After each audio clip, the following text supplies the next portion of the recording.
کہ قرآن مجید کے نازل کرنے کی وجہ کیا ہے، سبب کیا ہے۔ شہر رمضان الذی انزل فیہ القرآن، رمضانی کا وہ مہینہ ہے جس میں قرآن نازل کیا گیا، ہدی للناس، اس کے نازل کرنے کی وجہ ہے تاکہ لوگ اس سے رہنمائی حاصل کریں، لوگ اس سے رہنمائی حاصل کریں، زندگی کیسے گزاریں قرآن سے پوچھیں، قرآن جیسے کہہ رہا ہے ویسے زندگی گزاریں، قرآن جیسے کہہ رہا ہے ویسے زکوٰۃ دیں، قرآن جیسے کہہ رہا ہے ویسے شادی کریں، قرآن جیسے کہہ رہا ہے ویسے تجارت کریں، یہ مطلب ہے۔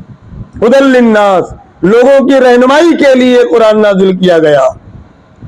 قرآن مجید کا پڑھنا اور سننا یقیناً ایک حق ادا ہو گیا، لیکن اس کے بعد قرآن مجید سے رہنمائی حاصل کرنے کا حق کیسے ادا ہوگا؟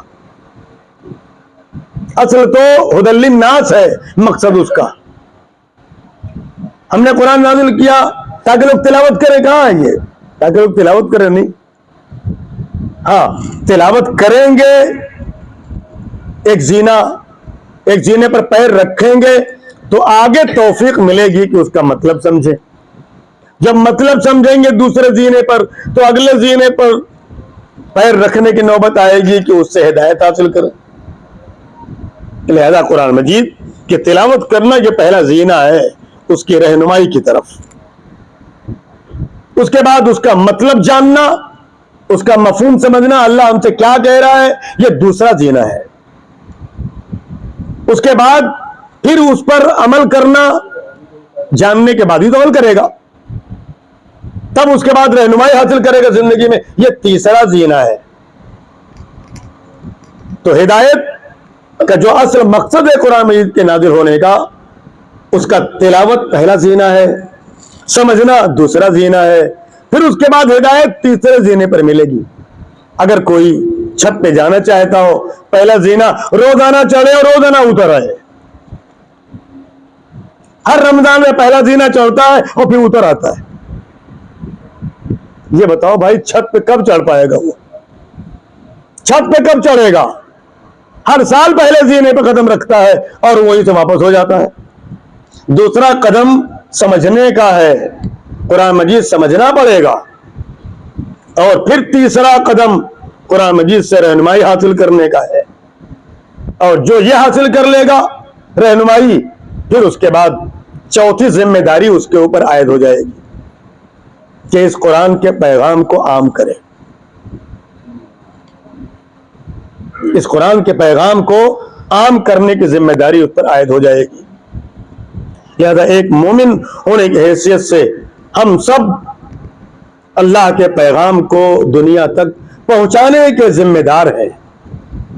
لہذا ہم خود پہلے قرآن کی تلاوت بھی کریں، اس کے بعد اس کو سمجھنے کی کوشش کریں، اس کے بعد اس کے مطابق اپنی زندگی گزارنے کی کوشش کریں۔ جب یہ ہو جائے تو پھر ہم اب اس کے پیغام کو سارے عالم میں عام کرنے کی کوشش کریں۔ اللہ تعالیٰ نے جہاں رسول اللہ صلی اللہ علیہ وسلم کا عمل بتایا ہے کہ ان کو کن کن کاموں کے لیے بھیجا گیا، فرمایا یتلو علیہم آیاتہ ویزکیہم ویعلمہم الکتاب والحکمہ۔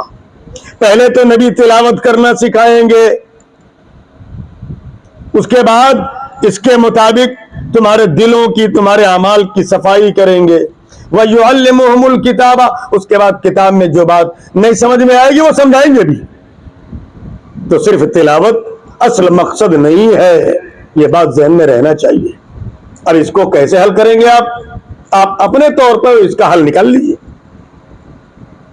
آپ بتاتے خود قرآن مجید کی کوئی معتبر تفسیر لائیے جس زبان میں آپ کو مہارت حاصل ہو، اردو میں، ہندی میں، انگریزی میں، جس زبان میں آپ سمجھ سکتے ہو، ہر زبان میں تفسیریں موجود ہیں۔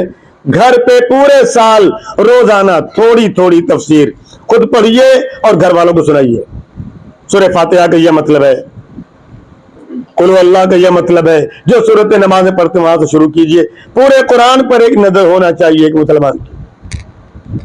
اور اگر یہ نہیں کر سکتے تو اس کا آسان طریقہ ایک یہ ہے کہ ایک آدمی کوئی مطالعہ کرے اور سب کو بٹھا کے سنا دے. ہر آدمی نہیں کر سکتا. لہذا مسجد میں، مدرسے میں، کسی حال میں کسی عالم سے گزارش کیجئے کہ وہ مطالعہ کر کے آئے اور ایک رکوع آپ کو سنائے. آپ نہیں پڑھ سکتے، یعنی قرآن مجید کا درس کی بنیاد ڈال دیجئے. کوئی بھی ایک شخص قرآن مجید پڑھ کر مطالعہ کر کے آئے اور آپ کو سنائے. یہ سلسلہ جاری ہو جانا چاہیے. اس میں دن نہیں رکھنا ہے کہ دیکھا جائے گا بعد میں ابھی یہ ہے ابھی وہ ہے. کچھ نہیں. جیسے سارے زندگی کام ہیں، سب سے ضروری کام یہ سمجھ کے کیا جائے. کہیں نہ کہیں سب لوگ قرآن مجید کے درس سے منسلک ہو جائیے. پتہ لگائیے کہاں قرآن مجید کا درس ہوتا ہے. ہفتے میں ایک دن ہوتا ہے، آپ اس دن وہاں پہنچ جائیے. آپ کی پہنچ سے باہر ہے، اس دن آپ بہت مصروف رہتے ہیں. جس دن درس ہوتا ہے، جس دن خالی رہتے ہیں نا، اس دن درس کا انتظام اپنے محلے کی مسجد میں کر لیجیے. اس محلے کے لوگ ایک دن چھٹی ہوتی ہوگی، وہ مارکیٹ کسی دن بند ہوتا ہوگا، آپ کی الجھنیں کسی دن کم ہوتی ہوں گی. اس اعتبار سے اللہ فراہم کر دے گا. آپ خالی ارادہ کریے، عالم تیار ہے، اللہ تعالیٰ کوئی نہ کوئی انتظام فرما دیں گے. لیکن سمجھنے کی کوشش کیجئے، خواتین کو بھی اس میں شامل کیجئے اور مرد بھی شامل ہوں. اگر ایسا نہیں کیا گیا تو صحیح بتائیں آپ کو، قرآن مجید تلاوت کرنے اور سننے کے لیے صرف نازل نہیں ہوا تھا. یہ اور بات ہے، ثواب ملے گا، ثواب کا انکار نہیں. بالکل ایسی ہی مثال ہے جیسے سمندر میں آپ جائیں اور ایک چلو پانی لے کے چلے آئیں. ٹھیک ہے، فائدہ تو ہوا، ایک چلو مل گیا آپ کو. ہمیں سمندر تو وہ چیز تھی جس سے آپ چاہتے تو ندی بہا کے لے جاتے. بھائی آپ ایک چلو لے کے چلے آئے، آپ اتنا بڑا بیوقوف کون ہوگا جو سمندر کے پاس جائے بھی اور ایک چلو لے کے چلا آئے؟ اس کو تو پوری ندی بہا لینا چاہیے تھی. جتنے برتن ہیں سب بھر لینے چاہیے تھے. تو فائدے سے خالی تو نہیں کہہ سکتے ہم. ایک چلو پانی آپ کا فائدے سے خالی ہے. قرآن میں سن لیا، تلاوت کر لی، پڑھ لیا، ٹھیک ہے، ثواب مل جائے گا. لیکن یہ ایک چلو ہے، آپ اس سے پوری ندی بہا لیتے، اپنے گھر میں پوری رونق لے آتے، اپنی زندگی پوری تبدیلی لے آتے، اپنے معاشرے کو بدل دیتے. اتنا بڑا خزانہ تھا آپ کے پاس اور آپ نے ایک چلو لیا اور چلے آئے، سنا اور آ کے مطمئن ہو گئے. لہذا قرآن مجید کے حقوق اسی وقت ادا ہوں گے جب ہم سلیقے سے، ادب و احترام کے ساتھ سنیں بھی، سنائیں بھی اور اس کے مطلب اور مفہوم جاننے کی کوشش بھی کریں اور ساتھ میں اس پر عمل بھی کرنے کی کوشش کریں. اور بعد میں جو ذمہ داری عائد ہوگی وہ سارے عالم میں اس پیغام کو عام بھی کرنے کی کوشش کریں گے. تب جا کے رمضان کی رات میں جو قرآن نازل کیا گیا تب اس کا حق ادا ہوگا. اب اس کے بعد دن شروع ہوا، دن محروم نہ رہ جائے. اللہ نے جب خیال رکھا تو ہماری زندگی میں بھی دن نہ محروم رہ جائے. ہماری زندگی کا سورج جب طلوع ہوا ہے تو شام ہونے تک پوری زندگی کو دن ہی سے تعبیر کیا جاتا ہے کہ بھائی ادب کی زبان میں پوری زندگی کو دن سے تعبیر کیا جاتا ہے. پیدا ہوا صبح ہوئی، مرا تو شام ہو گئی. زندگی کی شام ہونا، اردو ادب میں کہتے ہیں نا، زندگی کی شام ہو گئی. کیا مطلب؟ انتقال ہو گیا. صبح ہوتی ہے، شام ہوتی ہے، عمر یوں ہی تمام ہوتی ہے. بس شام ہوئی، عمر تمام، زندگی کی شام ہو گئی. تو پورا دن ہماری زندگی میں کیسے کارگر ہو سکتا ہے، یہ روزے کی مشق سے ہم سیکھ سکتے ہیں. روزے کی حالت میں جو ہمارا پورا دن گزرتا ہے، سورج نکلتا ہے اور ڈوبتا ہے تو ہم روزے کی حالت میں ہوتے ہیں. سورج نکلنے سے پہلے روزہ شروع ہو جاتا ہے، سورج ڈوبنے کے بعد روزہ پورا ہوتا ہے. گویا کہ دن کی چکا چوندھ اور سورج کے چڑھنے اترنے کا ہماری زندگی پر کوئی اثر نہیں پڑتا. ہم تو اللہ کی عبادت میں مگر ہیں. سورج کب نکلا، کب چڑھا، کب ڈوبا، اس سے کیا مطلب؟ آپ یہ اشارہ دیکھیے کہ روزے کی جو یہ وقت روزے کا متعین ہے، اس میں بالکل اللہ کی عبادت میں مگن ہے بندہ.